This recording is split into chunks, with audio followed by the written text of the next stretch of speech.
Je vais passer à la séquence suivante sur le suivi, l'exploitation et la maintenance qu'on va se partager avec Noé. Alors, moi, je vais commencer cette séquence-là, notamment en parlant de phase de la régulation des installations, euh, et puis des moyens de suivi de la performance. Et puis, je laisserai Noé vous parler de tout ce qui est opération de maintenance sur l'installation.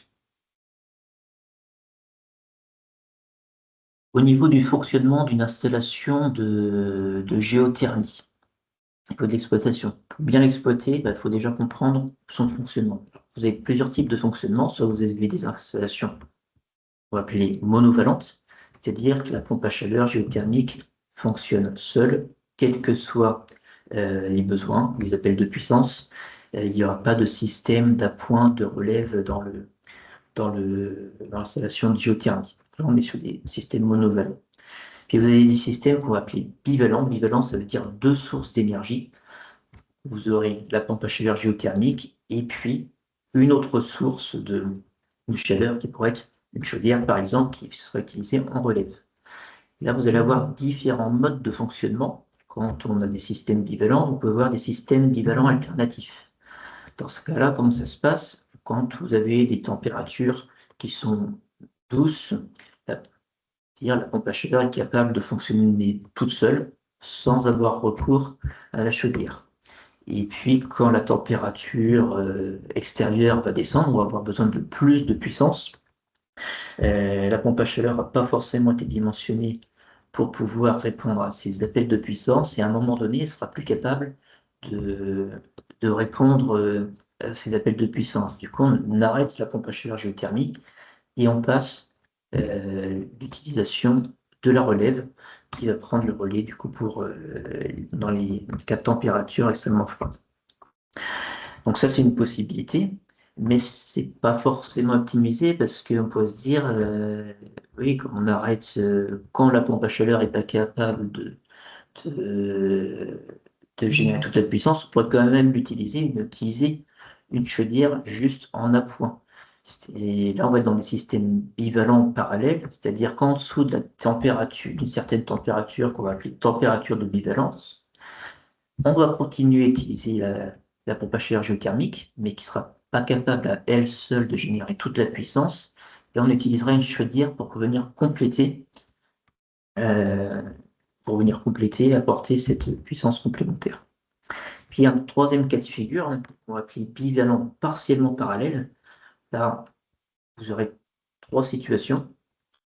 S'il fait suffisamment doux, la pompe à chaleur fonctionne toute seule. En dessous d'une certaine température extérieure, la pompe à chaleur continue à fonctionner avec la chaudière qui vient compléter. Et puis quand on arrive à une température encore plus basse, extérieure, c'est la chaudière qui prend la relève toute seule. Alors je vais détailler un petit peu plus ce cas de figure. Vous voyez en haut à gauche, c'est une courbe des déperditions en fonction de la température extérieure. C'est un exemple, hein.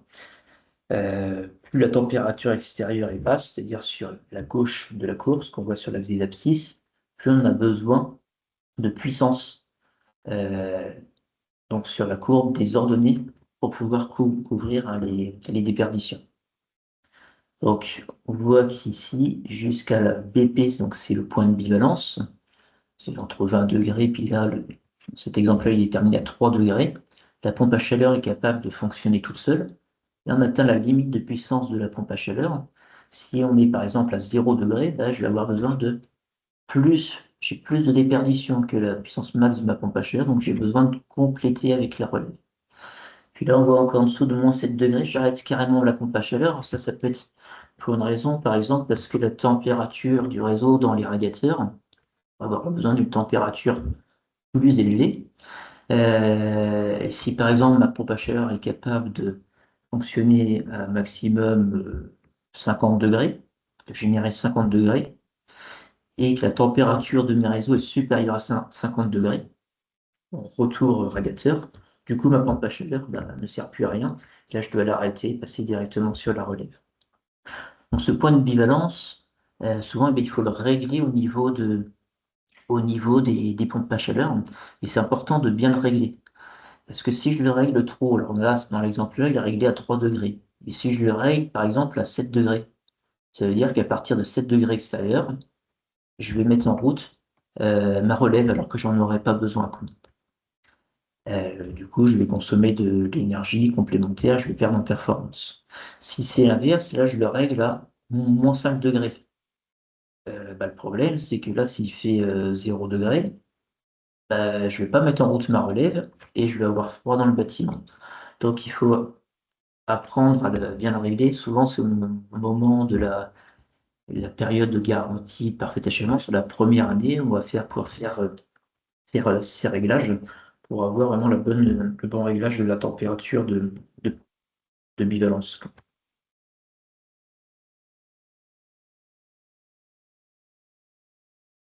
Autre point qui est important en termes de régulation, c'est la régulation par loi d'eau. Alors, la régulation par loi d'eau, ça veut dire quoi?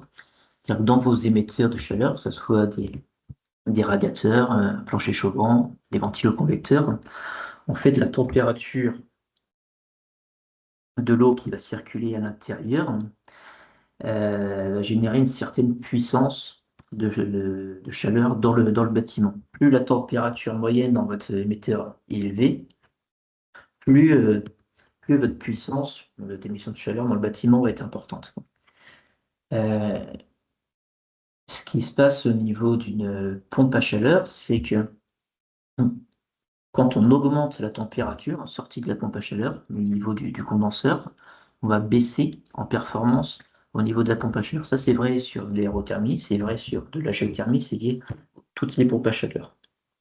Dans l'exemple qu'on a ici, sur cette courbe-là, par exemple, si la température de mon eau glycolée, sur eau glycolée est à 5 degrés, et que je génère une température en sortie de pompe à chaleur, côté condenseur, de 35 degrés, je vais pouvoir avoir un coefficient de performance, un COP, peut-être de 5,5, c'est-à-dire qu'on va diviser par 5,5 la consommation d'énergie. Par contre, si je suis à 45 degrés, je vais descendre à un COP de 4,25, et si je suis à 60 degrés, sortie de pompe à chaleur, je vais peut-être descendre avec un COP de 2,6. C'est important, en fait, d'adapter la température en sortie de pompe à chaleur en fonction de ce qu'on a réellement besoin. Si on part toujours à une température élevée, comme on voit par exemple sur des chaudières, ça génère facilement de la haute température, puis derrière on régule avec des 23 watts, et ben on va réduire fortement le COP et du coup on va pas optimiser la performance de la pompe à chaleur. Donc, les bonnes pratiques sur un système de pompe à chaleur géothermique, c'est déjà d'avoir au préalable dimensionné des émetteurs à basse température pour pouvoir avoir le meilleur COP possible et d'avoir une température d'eau en sortie pack qui est régulée par ce qu'on appelle la loi d'eau en fonction de la température extérieure. Alors, je vais vous donner quelques exemples de bonnes pratiques et puis de mauvaises pratiques. Sur cette première diapo, alors là, on voit une bonne pratique. On a un système, on va voir un plancher chauffant qui a un régime de température 35-30. Et puis également, notre système de pompe à chaleur est alimenté d'une CTA, mais qui était dimensionnée, donc une batterie chaude, mais qui était dimensionnée en basse température avec un régime 45-40. Notre pompe à chaleur, faut qu'elle soit capable de générer du 45 degrés, puisque la CTA me demande 45 degrés, donc je régule la pompe à chaleur par loi d'eau pour qu'elle me donne 45 degrés quand on a la température de base en extérieur. S'il fait plus chaud dehors, parce que la température est douce, je n'aurai pas 45 degrés ici, on va descendre, on sera peut-être à 40 degrés, à 35. Donc là, très bien, puis là on a un ballon tampon qui est mis en découplage. Et pour avoir de l'eau à 35 degrés au niveau de mon plancher chauffant, je vais mettre une vanne 3 voies ici, qui va me permettre de rabaisser la température de l'eau, de passer de 45 degrés à 35 degrés, en récupérant un peu d'eau du retour du plancher chauffant. Donc là, ça c'est une bonne régulation par loi d'eau, avec des bons émetteurs. Une erreur qui aurait pu être réalisée en phase de conception, c'est d'avoir ici une CTA, mais qui soit dimensionnée en haute température, qui ait besoin d'un régime d'eau à 60 degrés. Et bien que j'ai un plancher chauffant à 35 degrés, même si CTA, c'est peut-être une petite part de l'énergie que je vais avoir besoin, ma pompe à chaleur, il va falloir qu'elle génère 60 degrés. Et c'est l'ensemble du coefficient de performance du COP de la PAC, en fait, qui va chuter. On va rappeler du graphique tout à l'heure, on va passer de 5,5 à 35 degrés à peut-être à 2,6 pour 60 degrés. Donc ça, c'est vraiment un point de vigilance, alors qui c'est en phase qui est lié à la régulation, mais qui est aussi lié à la phase conception. Autre cas de figure, alors on retrouve en haut hein, le même schéma de la bonne pratique. Autre cas de figure, on peut se retrouver avec une perte de performance en phase d'exploitation. Là, j'ai une CTA qui est bien dimensionnée à 45 degrés, mais ma pompe à chaleur, en fait, je l'ai réglée avec une sortie PAC à température constante. Donc, je pars toujours à 60 degrés, et en fait, je viens réguler ici par loi d'eau la CTA avec une 23 voies pour descendre de 60 à 45 degrés. Oui, bah, ok, ça va fonctionner d'un point de vue thermique. Par contre, sortie pour pas cher, je suis toujours à 60 degrés. Et du coup, je vais chuter en performance au niveau de mon installation. Donc, point de vigilance au niveau de la régulation au niveau de la pompe à chaleur. Et je vais vous présenter un troisième cas de figure. Là, j'ai juste un système sur des radiateurs dimensionnés en basse température, avec un régime à 45 degrés. Euh, et qui soit installé avec un ballon tampon en découplage. Et un point qui est important au niveau des débits de réglage de votre système. Donc là, on a parlé un petit peu des débits tout à l'heure. Votre débit au niveau de votre circulateur du circuit primaire, enfin, je l'appelle primaire, c'est-à-dire entre le pack et le ballon tampon, donc il va être imposé par rapport à la puissance de votre pack et aux préconisations du fabricant. Le débit dans votre réseau secondaire, il doit toujours être inférieur au débit primaire. Qu'est-ce qui se passe là dans ce cas de figure? Donc là, j'ai un régime de 45-38 hein, sur mes radiateurs. Il faut que je génère 45 degrés au niveau de ma pompe à chaleur. Comme j'ai plus de débit sur le primaire, j'ai un peu d'eau à 45 degrés qui va revenir directement sur mon retour. Il va se mélanger avec de l'eau à 38. Je vais revenir à 40 degrés, par exemple, avec un delta T de 5 degrés, donc qui est idéal pour la pompe à chaleur. Si j'ai un mauvais réglage de débit, on arrive sur le schéma, sur le graphique, schéma du dessous, là j'ai un débit secondaire qui est supérieur au débit primaire.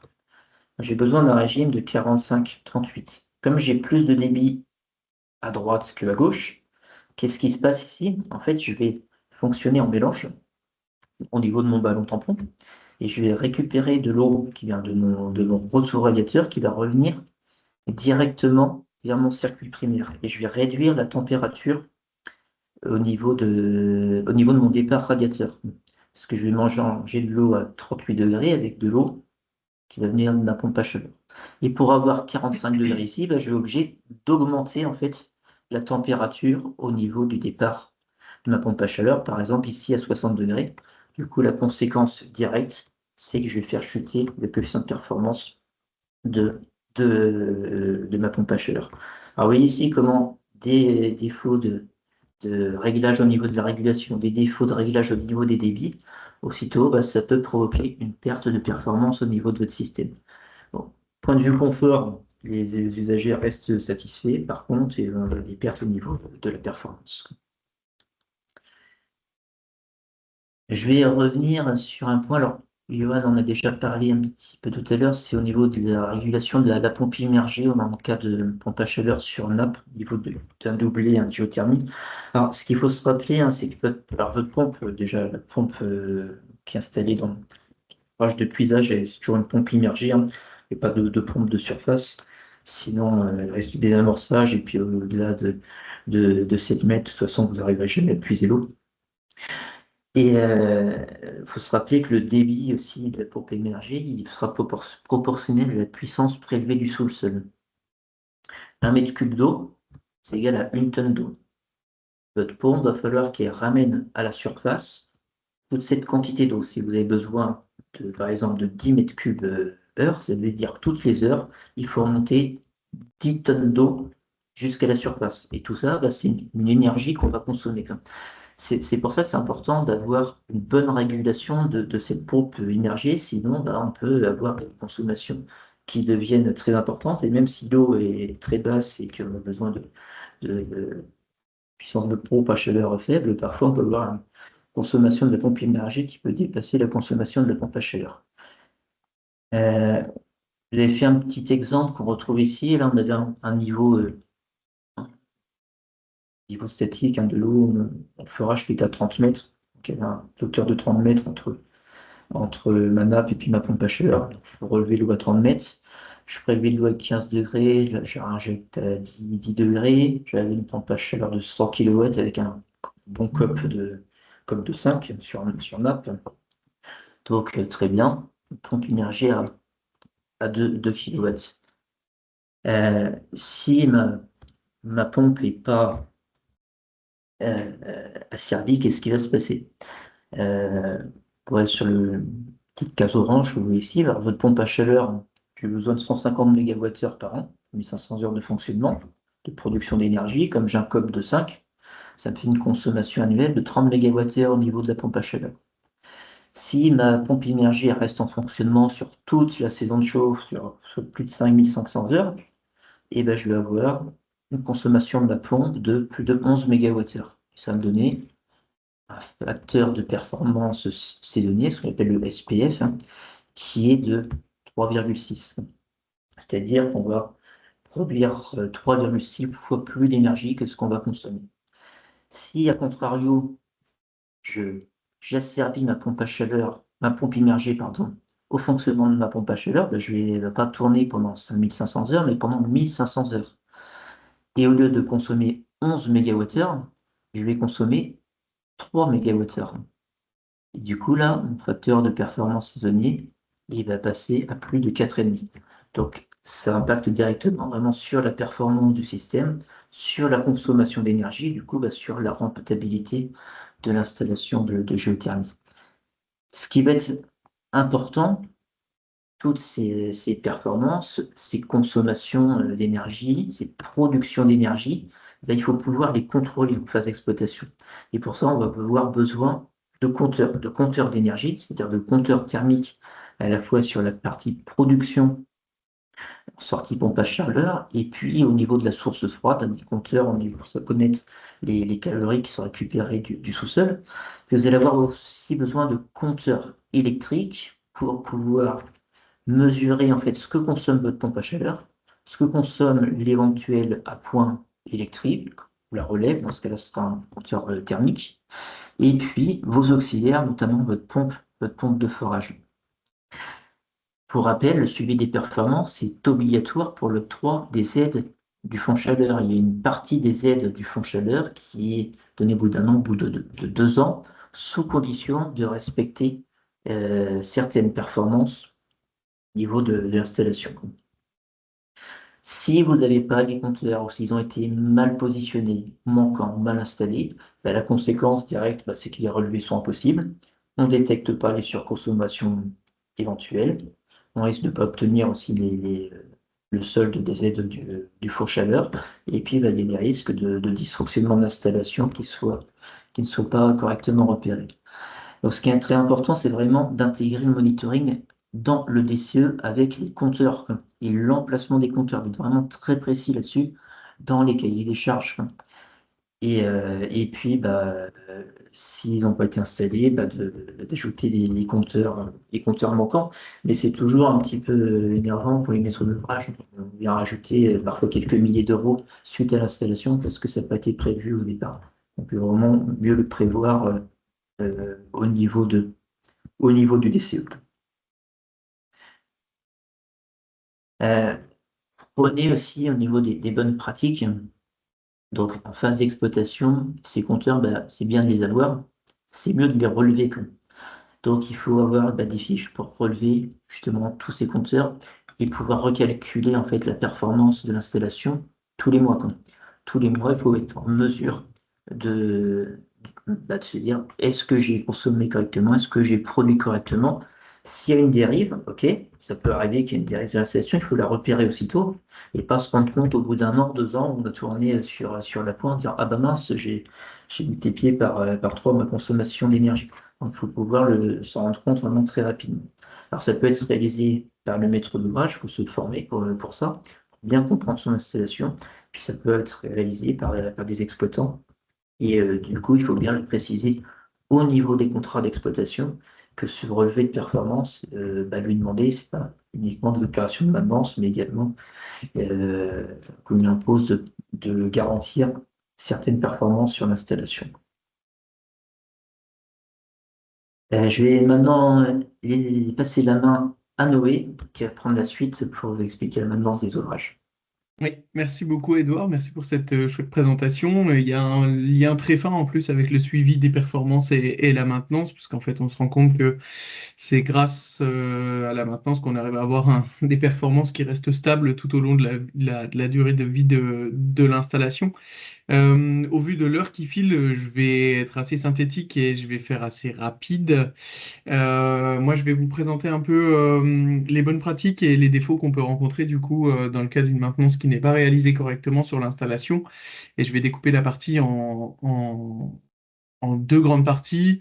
La maintenance des ouvrages souterrains, avec un cas sur les sondes géothermiques verticales et un cas sur la nappe. Et puis la maintenance de la pompe à chaleur en surface, enfin, en tout cas des installations en surface.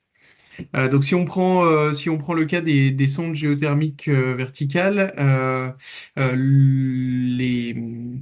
la maintenance va permettre d'éviter, mais dans tous les cas en fait de ce que je vais vous présenter là, le plus gros risque c'est une baisse de la performance de l'installation. Si on enlève le risque de mise en défaut carrément de l'installation là, et c'est notamment ce dont je parlais juste avant avec le suivi des performances.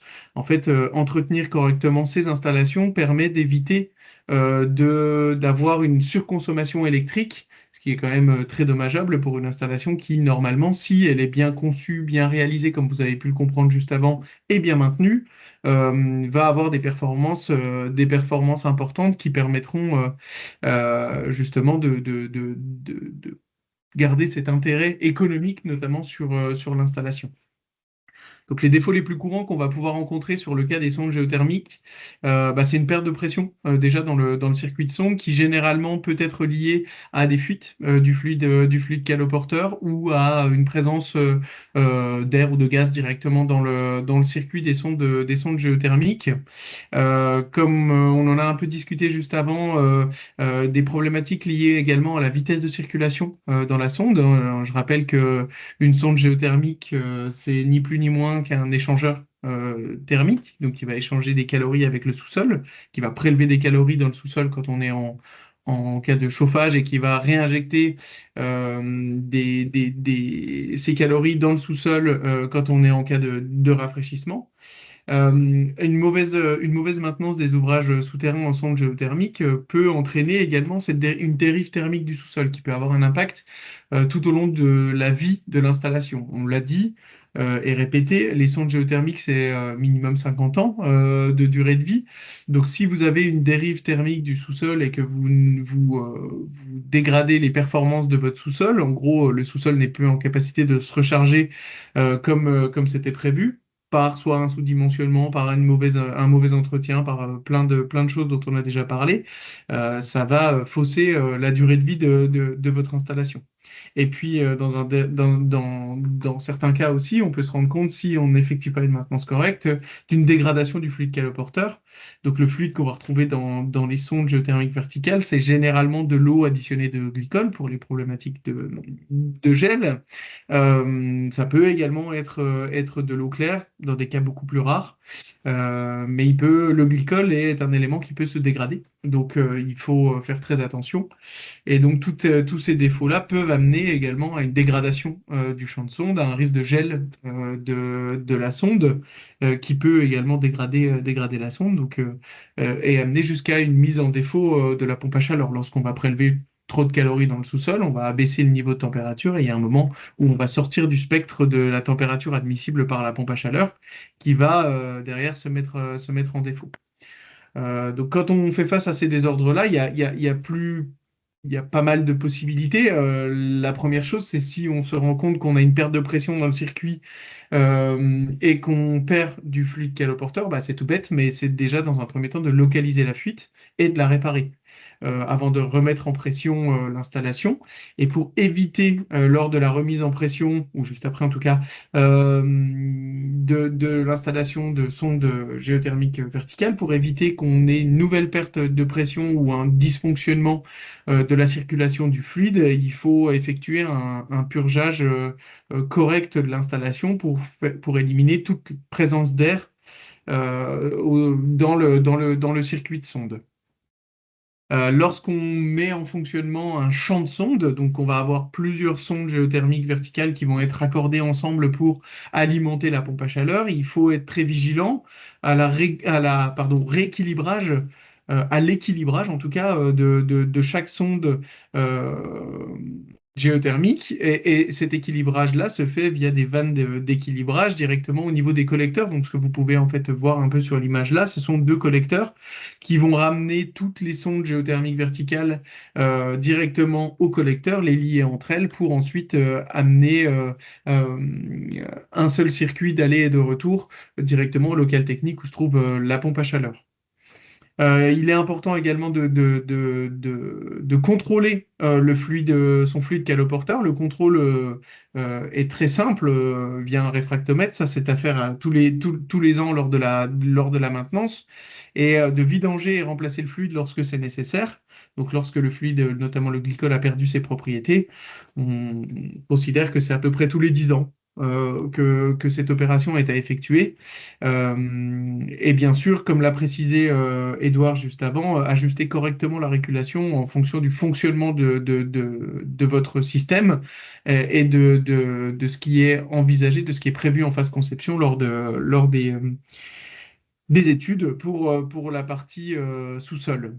Euh, le gros intérêt des sondes géothermiques verticales, c'est que la grande majorité de la maintenance s'effectue soit au niveau du collecteur, soit directement au niveau du local technique, donc en fonction d'où est localisé le collecteur.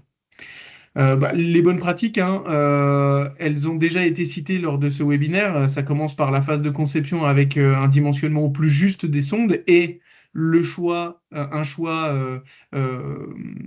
justifié du bon fluide caloporteur à mettre dans le système de sonde géothermique.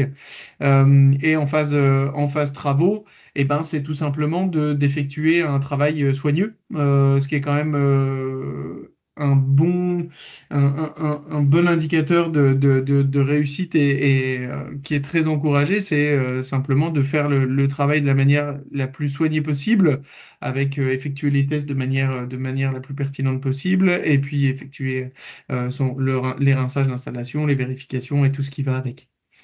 Dans le cadre d'une maintenance, avant même d'effectuer une maintenance curative, il est important d'effectuer du préventif, donc avec un suivi de l'installation. Ça passe par le suivi des performances, mais ça passe aussi par un suivi visuel, notamment de l'installation, en vérifiant les pressions, en vérifiant les niveaux de température, la qualité du fluide, tout ce dont on a déjà parlé. Donc ça, c'est pour la partie en sonde géothermique verticale. Maintenant, si on passe sur des forages de nappe, c'est un petit peu différent quand même, puisque sur des forages de nappe, on va aller prélever la ressource directement dans le sous-sol. Donc on a des points de vigilance complémentaires à mettre en place en phase de conception et de réalisation, et donc de maintenance, effectivement. Les impacts sont les mêmes, hein, les conséquences peuvent être les mêmes, c'est-à-dire une baisse de la performance de l'installation, notamment due à une surconsommation électrique qui, elle, peut être due à pas mal de défauts qu'on va regarder juste après. Dans le pire des cas, un arrêt de l'installation. Si on n'arrive plus à pomper suffisamment d'eau pour alimenter l'installation par des problématiques notamment qui peuvent être du colmatage ou d'autres de rabaissement des niveaux d'eau. Donc ça peut amener un arrêt complet de l'installation. Donc là, c'est le pire des cas. voire une dégradation irréversible des forages. Si on ne fait pas une maintenance régulière de nos ouvrages, ça peut ne plus être correctible, on va dire, via de la maintenance qui aurait pu être préventive. À amener des problématiques de risques environnementaux. Je rappelle qu'on est sur des eaux naturelles, hein, des eaux dans le sous-sol. Il faut faire très attention. Entretenir son installation permet de prévenir à tout risque d'infiltration d'eau de surface, par exemple, dans les forages ou autres. Et puis, moins on anticipe la maintenance et on effectue une maintenance régulière, plus on va avoir une augmentation des coûts d'entretien ou de réhabilitation carrément des ouvrages quand on va devoir effectuer pour maintenir le fonctionnement de l'installation. Donc, dans les défauts qu'on va rencontrer, je les ai déjà cités en partie, mais on va avoir une baisse de débit, simplement. Ça peut être lié à plein de facteurs, mais ça peut être lié, par exemple, à du colmatage des ouvrages. C'est ce qu'on va rencontrer quand même assez souvent quand on parle de défauts, en tout cas sur des forages sur nappe, on a souvent des problématiques de colmatage des systèmes.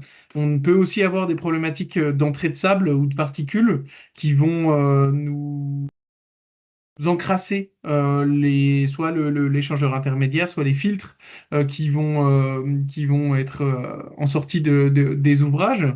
Après, on peut avoir des problématiques liées au niveau d'eau ou liées au matériel qu'on va avoir simplement pour prélever l'eau ou le réinjecter, à savoir donc les pompes de puits dont a déjà un peu parlé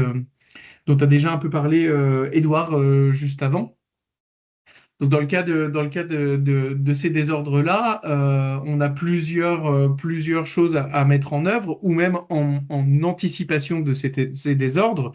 Si je reprends pour les pompes dont je viens de parler, bah, il faut adapter les points de fonctionnement des pompes à la profondeur effectivement de l'eau, donc comme vient de l'expliquer Edouard. Il faut remplacer la pompe ou l'entretenir régulièrement en fonction de la dureté de l'eau, enfin de toutes des propriétés physico-chimiques aussi de l'eau et puis de son fonctionnement et des indications données par le constructeur. Quand on a des problématiques de réinjection de l'eau, non pas de prélèvement pour le coup, mais de réinjection de l'eau, il est possible qu'on soit sur du colmatage. On le voit sur les photos qui sont juste là.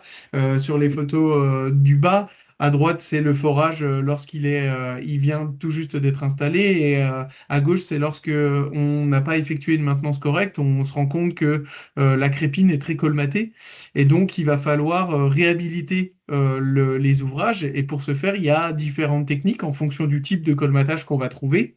On peut faire une réhabilitation mécanique avec un brossage ou de l'injection d'air dans le forage. Vous avez un exemple de brosse qu'on va pouvoir utiliser pour entretenir les ouvrages sur la photo juste au-dessus, ou aller directement sur du traitement chimique quand c'est nécessaire. C'est très encadré, hein, bien sûr, réglementairement, parce qu'on ne fait pas n'importe quoi dans les ouvrages d'eau souterrain. Et en amont de tout ça, il est possible, je vais en parler juste après sur les bonnes pratiques, de réaliser des passages de caméra pour vérifier l'état de l'ouvrage quand on se rend compte qu'on a, par exemple, une baisse de débit, ou même en préventif, avant d'avoir ces problématiques-là, de vérifier que tout se passe bien dans le forage. Donc, c'est des choses qui sont à réaliser régulièrement. Donc, c'est ce que je précise dans ces bonnes pratiques-là, avec un contrôle régulier de toute la composition du forage. Il est préconisé de réaliser au moins une fois tous les 10 ans un passage de caméra pour vérifier l'état du forage et voir s'il y a de la maintenance à effectuer en préventif.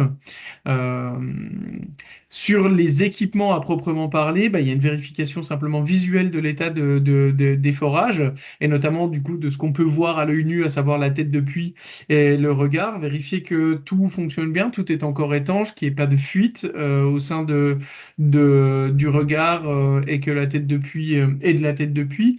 Vérifier également des systèmes auxiliaires, donc notamment la pompe de vide cave, quand on a une pompe de vide cave dans le regard ou dans le local technique qui nous permet de prévenir toute problématique en cas d'inondation, en cas de problématique lors du puisage ou autre. Que toutes ces installations fonctionnent bien pour éviter d'impacter le reste de l'installation. Vérifier l'état de la pompe immergée, effectuer un contrôle du bon fonctionnement des électrodes qui permet de connaître précisément le niveau d'eau dans la nappe. Et puis faire une vérification régulière, et ça va aussi bien pour la partie sous-sol que pour la partie surface, de toute la métrologie qui est mise en place, donc des différents compteurs, des sondes de température, de toutes ces choses qui nous permettent de vérifier que l'installation fonctionne correctement. Et donc pour tout ce qui est forage à proprement parler, ressources en eau, on va réaliser une fois par an de préférence des tests par palier de débit pour vérifier que le débit est toujours le même que celui qu'on a réalisé et qu'on avait préconisé initialement. Ça, c'est pour la partie production, pour la partie injection. En même temps qu'on va réaliser ces tests de prélèvement, on va effectuer des tests d'injection pour vérifier qu'on a toujours une bonne injection dans la nappe et qu'on n'aurait pas des problématiques de réinjection. Il est important également de réaliser, donc au moment de la conception, enfin de la réalisation, pardon, une analyse physico-chimique de l'eau et régulièrement pendant la vie de l'installation de réeffectuer cette analyse-là en prenant en base la première qui nous permettra d'adapter la maintenance sur les ouvrages souterrains. Voilà, ça c'était pour la partie sous-sol. Maintenant, pour la partie surface, je vais faire rapide parce qu'on en a déjà beaucoup parlé. Et en fait, ça revient quasiment aux mêmes choses que ce qu'on a dit en phase de réalisation. Donc, les défauts qu'on va rencontrer, c'est de la surconsommation électrique, c'est des pannes, soit des auxiliaires, soit directement une mise en défaut de la pompe à chaleur, une panne de la pompe à chaleur, des dépits qui sont inadaptés, des filtres qui s'encrassent ou des composants qui surchauffent, notamment des composants électriques qui vont surchauffer. Les conséquences, c'est une diminution de la durée de vie de l'installation, des pannes, des arrêts intempestifs. Les arrêts, ils arrivent toujours d'ailleurs au moment où on a besoin de l'installation, hein, donc c'est forcément pendant la saison de chauffe ou la saison de refroidissement. Et puis une diminution de la performance globale du système qui engendre donc cette surconsommation électrique dont on a parlé à chaque fois. La résolution des désordres qu'on peut rencontrer, bah, il faut contrôler et adapter les débits, hein, quand on se rend compte qu'on a des problématiques sur la circulation via les débits qui sont mis en place initialement. On va réadapter les débits et vérifier que les pompes de circulation fonctionnent bien. Un contrôle du fluide frigorigène, ça je l'ai déjà précisé juste avant. Alors, pardon, je vais préciser un contrôle du fluide caloporteur pour la partie sous-sol, mais dans la PAC, on a du fluide frigo.